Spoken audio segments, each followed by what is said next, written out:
पहली बार आपने मुझे सदन में बोलने का मौका दिया, इसके लिए बहुत बहुत आभार। और वो भी एक से मौके पे जब मुझे गर्व हो रहा है कितने शानदार बजट पे मुझे आज बोलने का सदन में मौका मिला है। मुख्यमंत्री जी का बहुत बहुत आभार प्रकटता हूँ कि शानदार बजट ही दिया, बल्कि सुजानगढ़ में भी इस बजट का उन्होंने बहुत ध्यान रखा, उसके लिए भी मेरी तरफ से उनका बहुत बहुत धन्यवाद, बहुत बहुत आभार। आरोप लगा रहे हैं कि सिर्फ कांग्रेस के विधायकों ने जो लिख दिया, चीफ सेक्रेटरी से वो लिखवा लिया, उसको सदन में पढ़ दिया। क्या सबने ये लिखा कि पूरे 200 विधानसभा क्षेत्रों में स्कूलों को क्रमोन्नत किया जाए सभी को? क्या सबने ये लिखा सबको समान रूप से सड़कों का वितरण किया जाए? नहीं, मुख्यमंत्री जी ने एक साथ सबका समान रूप से सब विधानसभाओं को एक साथ ध्यान दिया है। सुजानगढ़ पे हमेशा उसका स्नेह रहा है मुख्यमंत्री जी का। इस बार भी उन्होंने चाहे पशु चिकित्सालय हो, चाहे सांडवा में कन्या महाविद्यालय हो, सौगात दी है। पुलिस अधीक्षक कार्यालय पहले से था, बिदासर में एक और खोल के कानून व्यवस्था के लिए उन्होंने दिया है। पर फिर भी एक बहुत बड़ी मांग क्षेत्र की, जिससे मैं मुख्यमंत्री जी अवगत कराना चाहूँगा। बहुत से माननीय सदस्यों ने मांग रखी कि उनके क्षेत्र की स्थिति को देखते हुए जिला बनाया जाए। आज़ादी के बाद जिले बहुत से बने भी हैं, आज 33 जिले हो गए, पर शायद हमारा क्षेत्र एक ऐसा भागा रहा कि उस समय की परिस्थितियों में जो कभी जिला हुआ करता था, उसका अस्तित्व पुनर्गठन में खत्म हो गया। परिस्थितियां उसमें शायद दूसरी होंगी, क्योंकि रियासतों का पुनर्गठन हो रहा था। राजस्थान का बहुत लंबे समय तक चला, 1956 में जाके पूरे राजस्थान का पुनर्गठन हो पाया। 1952 का चुनाव तो हुआ, उस समय तो अजमेर जैसी रियासतों का अलग से चुनाव हुआ, और उसी पुनर्गठन में सुजानगढ़ का जिले का अस्तित्व, उस जिले का अस्तित्व खत्म किया गया।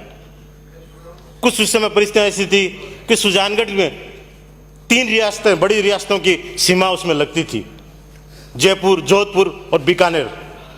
उस वजह से, पेचीदगियों की वजह से उसके जिले को समाप्त हुआ। मुख्यमंत्री से मैं मांग करता हूं कि जब भी नए जिलों की बात आए, सुजानगढ़ का विशेष तौर से ध्यान रखा जाए, क्योंकि ये नया जिला नहीं बन रहा है, बल्कि उसका जो पुराना स्वरूप है वो आप लौटा रहे हो। दूसरा, मैं एक मांग करूंगा कि आज छोटी छोटी नगर पालिकाओं में आपने ड्रेनेज परियोजना स्वीकृत की है, पर सुजानगढ़ जो आज 1.5 लाख की आबादी का शहर है, वर्षों से नगर परिषद जहां चल रही है, और दूसरी चीज सबसे बड़ी कि उसकी जो बसावट है वो एक कटोरेनुमा बसावट है कि जिसका पानी बाहर नहीं जा सकता, ढाड़ा की वजह से बीच में आता है, और उसकी वजह से जो छोटी जो तड़ाइयाँ है या गेनानी जिसके हम भाषा में कहते हैं, वहाँ पानी इकट्ठा होता है, बाहर जाने का कोई रास्ता नहीं है। तो ड्रेनेज परियोजना कम से कम जो कल आपका बजट का रिप्लाई में आए, उसमें सुजानगढ़ शहर के लिए ड्रेनेज परियोजना जरूर स्वीकृत कर दें, ताकि जो इतना बड़ा शहर, उसकी जो बरसाती दिक्कत है उसको दूर किया जा सके। एक और मेरी विधानसभा की बात नहीं है, पर मेरे वहीं से जुड़ी हुई बात है। आचार्य महाश्रवण जी आ रहे हैं छापर कस्बे में, चतुर्मास है, पर वहाँ एक छोटा सा 3 किलोमीटर का टुकड़ा जो छापर कस्बे को जोड़ता है, सुजानगढ़ तहसील का वो भाग है, विधानसभा क्षेत्र रतनगढ़ लगता है, पर वो 3 किलोमीटर का एक भाग जो बचा हुआ है, क्योंकि जो रोड थी वो फॉरेस्ट मारने की वजह से उसको मरम्मत किया नहीं जा रहा। इसकी जगह जो दूसरा एक वैकल्पिक रास्ता है, उस रास्ते को चौड़ाईकरण दे, उसका सुदृढ़ीकरण कर दे, क्योंकि पूरा हिंदुस्तान उस समय यहाँ इकट्ठा होगा, पूरा जैन समाज इकट्ठा होगा, तो उस सड़क की मरम्मत का आप कल के इस रिप्लाई में जरूर शामिल करने का प्रयत्न करें।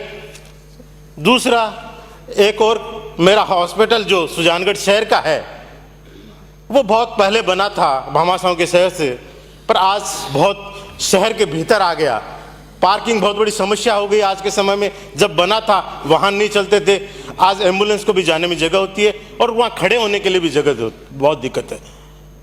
150 बेड का हॉस्पिटल है, पर उसमें और बेड लगाने के लिए जगह नहीं है, क्योंकि पुरानी बिल्डिंग है। पीडब्ल्यूडी ने कह दिया कि इसके ऊपर और बिल्डिंग बनाई नहीं जा सकती।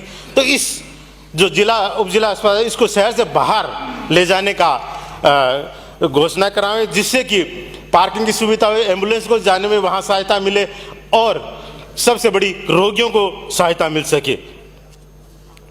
एक छोटी सी मांग कि सांडवा में जहाँ 33 kV GSS है, या तो उसको क्रमोन्नत किया जाए या एडिशनल ट्रांसफार्मर रखा जाए, ताकि किसानों को बिजली उपलब्धता में जो परेशानी हो रही है उससे निजात मिल सके। क्योंकि कृषि कनेक्शन आपने दे दिए, आपने बहुत बड़ी घोषणा भी की है कि जो पेंडेंसी है उसको भी खत्म किया जाएगा और कृषि कनेक्शन दिए जाएंगे, तो वो तभी संभव हो जाएगा कि जब एक एडिशनल ट्रांसफार्मर रखे या इसको अपन क्रमोन्नत कर पाएं।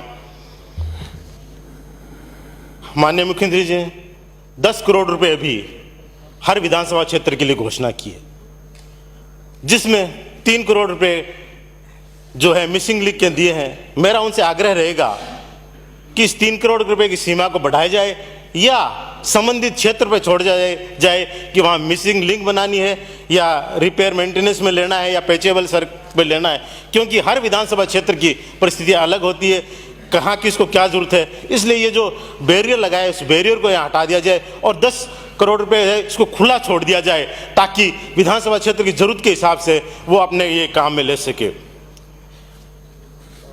एक जो मुद्दा मैंने देखा किसी ने नहीं उठाया, माननीय मुख्यमंत्री जी ने सब कुछ दे रहे हैं, मैं एक चीज़ वापस लेने की उनसे मांग करता हूं कि जो जगह जगह शराब की दुकानें खुल रही है उन दुकानों को वापस लिया जाए। 1 अप्रैल से पूरे प्रदेश में क्यों ना आप शराबबंदी की घोषणा कर दें।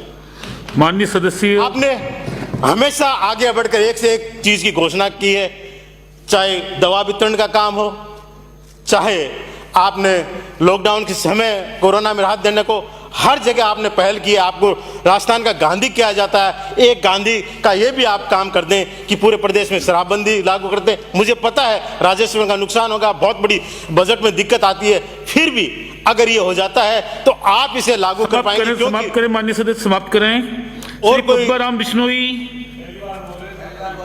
समय दिया, समय। धन्यवाद। 1 मिनट और बोलें। माननीय पब्बा राम जी बैठे, 1 मिनट बोलें। धन्यवाद। क्योंकि मुख्यमंत्री जी जो योजना लाए हैं उनको पूरा करने की कोशिश की है।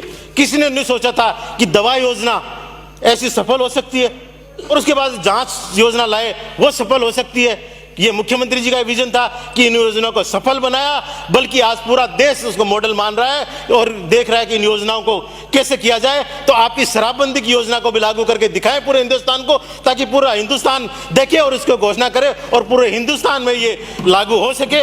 इसलिए मैं आपके माध्यम से ये कहना चाहता हूँ, एक आपने व्यापारी वर्ग को बहुत बड़ी राहत दी है, पूरा आपका बजट राहत देने का काम दिया है, रोजगार का इसमें है, विकास का है, बहुत सी बातें हैं। माननीय सदस्य कह दिए, समय का है इसलिए मैं कह नहीं पा रहा हूं, पर व्यापारी वर्ग की बात किसी ने नहीं उठाई। मैं कहना चाहता हूं कि एक 2 लाख रुपए का ई-वे बिल आपने माफ किया है कि 2 लाख रुपए तक ई-वे बिल की बहुत जरूरत नहीं है।